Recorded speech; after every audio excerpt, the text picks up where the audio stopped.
So before I actually start in terms of the energy, I have noticed that in July, basically in the entire world daily, but they take the average readings of the world temperature.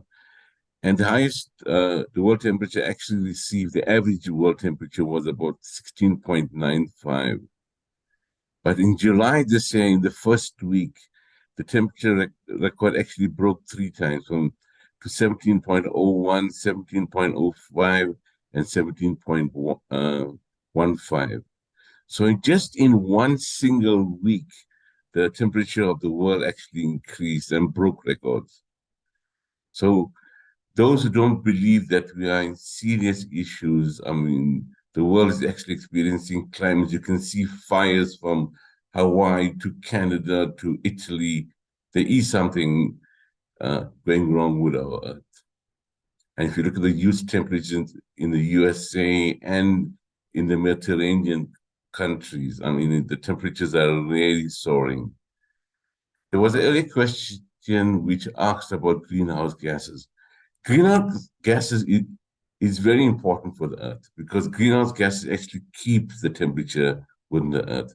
The issue that what is happening now is that we're getting too much of greenhouse gases, and that's actually retaining the heat on Earth, and that's increasing and that's impacting the environment. So in terms of our TIA, TIA is an organization that funds technology development. So we fund usually from seed to technology to proof of concept to eventually prototype. From prototype, we actually take it to commercialization. So we fund that whole, basically the TRL level. And we've seen that we need to actually focus in terms of where we're putting our money in terms of energy. Obviously, there's different thematic areas in TIA that we put our money in, but the focus now is moving into energy. And in terms of the hydrogen economy, we're actually putting close to about 120 million in the next 3 years to actually see what can we do in terms of the hydrogen economy. So we're looking at fuel cells, which is from Hyplats. We're looking at, obviously, PGMs. We're looking at green hydrogen.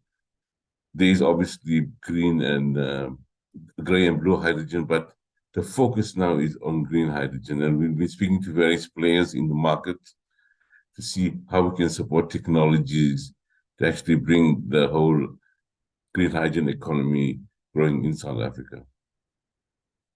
The other issue that we've seen is that we need resilient technologies that will actually support local economies. Last year alone, we actually imported 50 billion rand of solar panels and inverters. And we asked ourselves, but why don't we create this kind of industries locally to create employment? Why do we have to import the solar panels and inverters? So we are looking at the Saldanha SEZ to see how we can, and with certain of the UK, innovate and try and encourage people to actually try and create industries so we can actually support in terms of microgrids, in terms of affordable technologies for homes and small businesses, energy storage, also communities to have mobile smart grids. Then obviously we're involved with the Presidential Climate Commission. We also supporting them in funding some studies to see what the landscape in South Africa is about. We're looking at the low carbon economy, and we're looking at obviously in skills development in just energy transition. So in energy storage, our focus is on lithium-ion batteries, fuel cells, and mechanical storage. We support certain technologies in compressed air storage. Also in e-mobility, we got a program in NMU in Port Elizabeth, which actually supports a wheeler mobility program. This is where we actually working with OEMs such as Nissan and BMW and VW to actually see how we can actually transition. The problem is at the moment we have policy that Mercedes-Benz and BMW and VW are waiting to see how can we transition, because ICE engines are not going to be used much. I mean, Europe has decided by 2030 they're actually going to do away with ICE vehicles. So we need to transition and get that policy in place so the local manufacturers can actually start producing EV vehicles.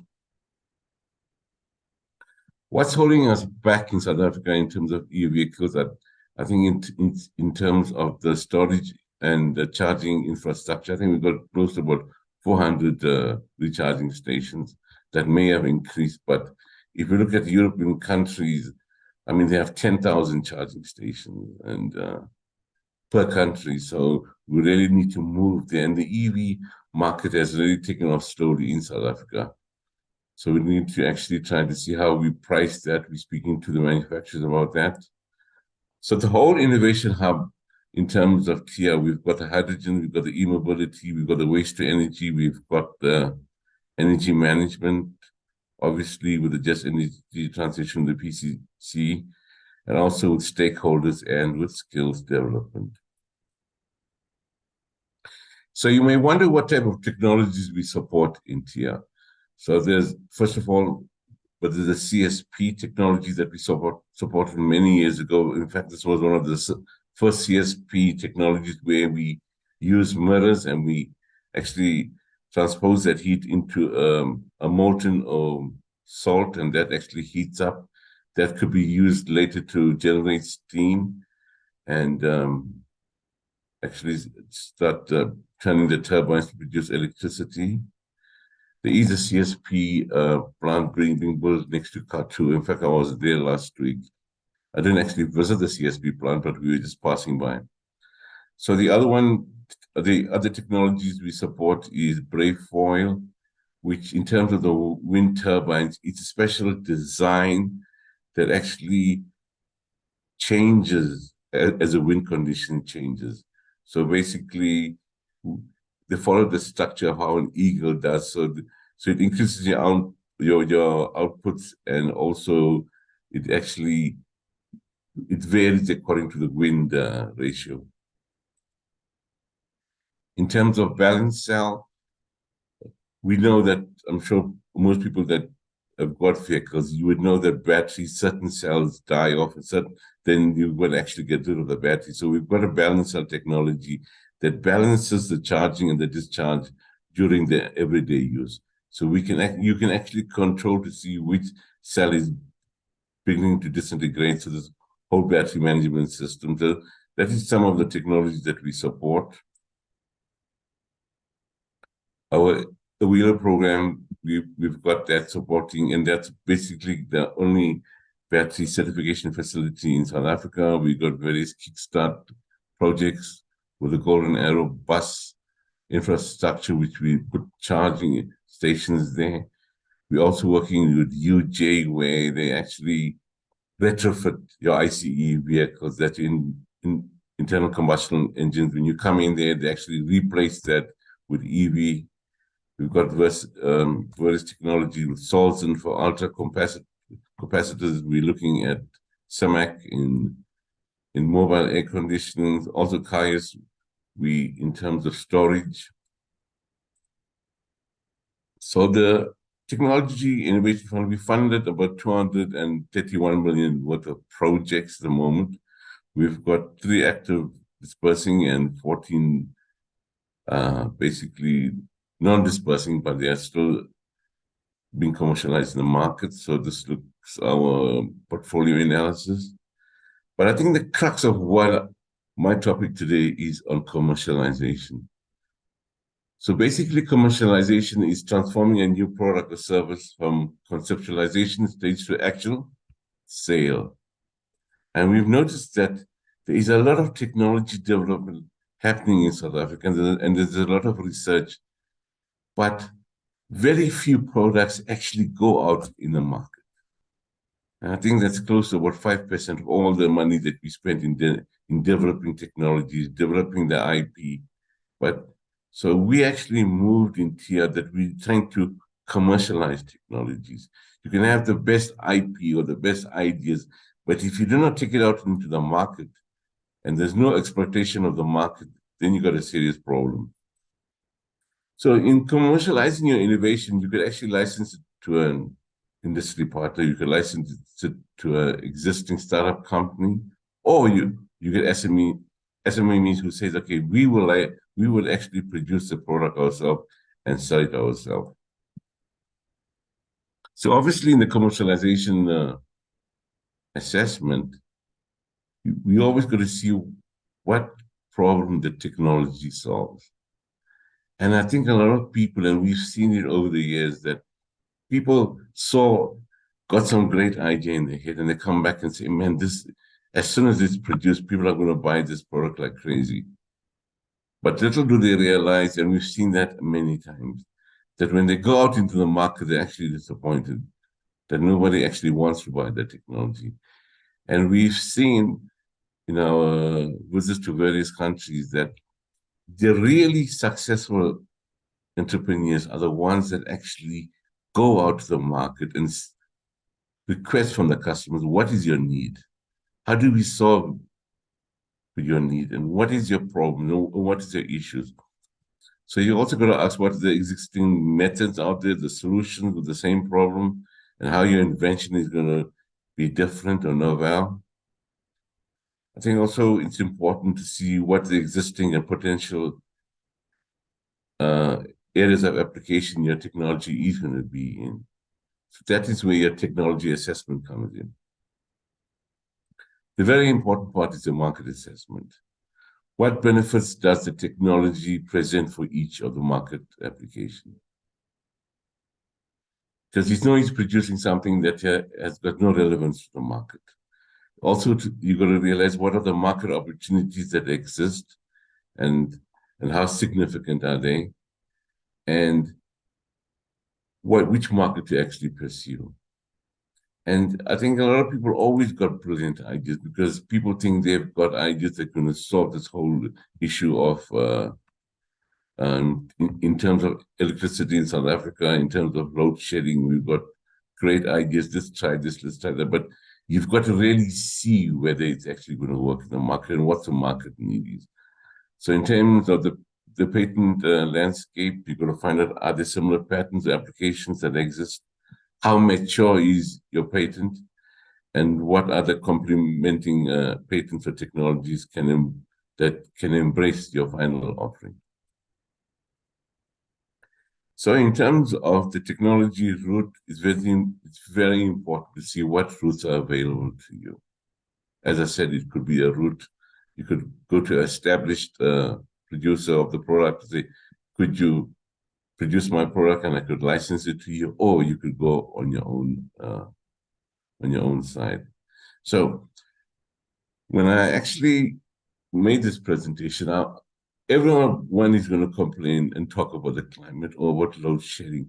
I just wanted to move in from TIA's side in terms of the commercialization part of how do you actually get your mark, of how you actually get your product out in the field. So that actually ends my presentation. And maybe if anybody wants to write questions to me, I'm prepared to answer them. Thank you. Thank you, Daya Naidoo. That is what TIA does, of course, is help people to commercialize their inventions. So I'm very glad to offer this platform for you to give a rundown on what TIA does. You know, the National Development Plan says that the solution to our problems is small business, and that small businesses must be assisted and supported and stimulated because they can create the most jobs, and they can actually address our economic problems much better than anything else. And I'm hoping that people take that seriously. I'm interested that you are getting a lot of suggestions about things that would solve the electricity crisis and make electricity more available to people. Are there any that you have already assisted that have been successful so far? So in terms of the fuel cells, so we're actually supporting fuel cell technologies that work with forklifts that uses hydrogen. So we're moving that in, like I said, we're moving a lot into hydrogen. You obviously get a lot of people come with ideas of how they're going to actually solve certain uh, of your energy or your waste management. We get people looking at paralysis of looking at waste, how to burn waste, and actually to produce electricity.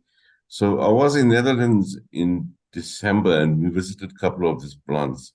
So in the city itself, they don't actually, but they have no waste.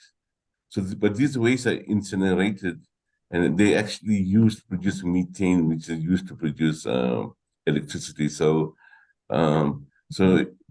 basically in two ways, but you reduce your waste, but your landfills are completely reduced, and then you actually get electricity out of it. So there's a lot of towns that are actually doing that. And we are working with certain groups and universities to see how can we adopt or localize that technology in South Africa. Because to actually build one landfill site takes about R1 billion. And most of our landfill sites are full at the moment. So how can we actually go to the landfill sites and maybe take future waste and use like, well, I'm actually stationed in Pretoria, but suddenly you've got no waste, but you're incinerating all this waste, you're producing gas, you're turning your turbines and you're producing electricity. So we are looking at those type of technologies where you reduce waste and you can actually get technologies. We're also looking at pyrolysis of tires, because tires are a huge problem. Obviously, you don't know where to store them anymore. So we're looking at pyrolysis of tires to also produce electricity. I could go on, but I think I've got a time limit here. Wonderful. Right. Any questions for Mr. Naidoo? Let's see if there's anything in the chat.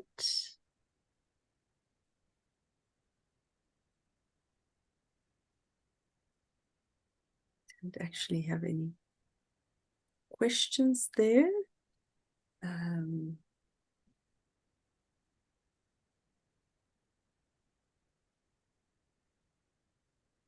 No, these are still the previous But it's questions. funny, Vika. I mean, there's no questions, it's not a problem. No, it's.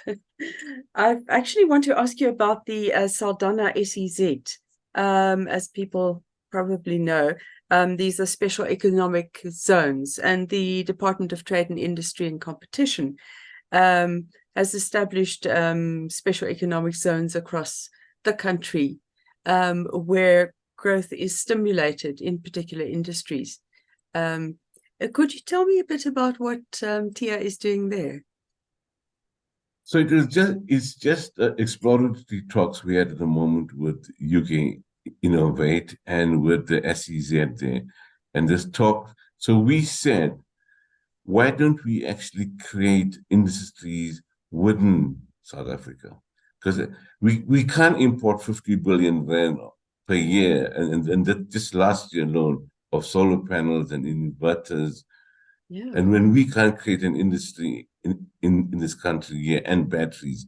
So we said, let's look at, so we've also been speaking to certain government players to say, let's put some money in here, support local manufacturing, to see how we can support local manufacturing in producing solar panels, in producing inverters, producing batteries, because we are not sure the quality that we get from China, because they haven't any SABS approval, or, I mean, suddenly a battery may explode, and we've got testing facilities in South Africa for batteries. So let's see how we can produce those solar panels or inverters or equipment locally. So I wouldn't say we are in an advanced stage of that. We are still in talks with the SEZ. So is there anybody from the SEZ could give us more information online?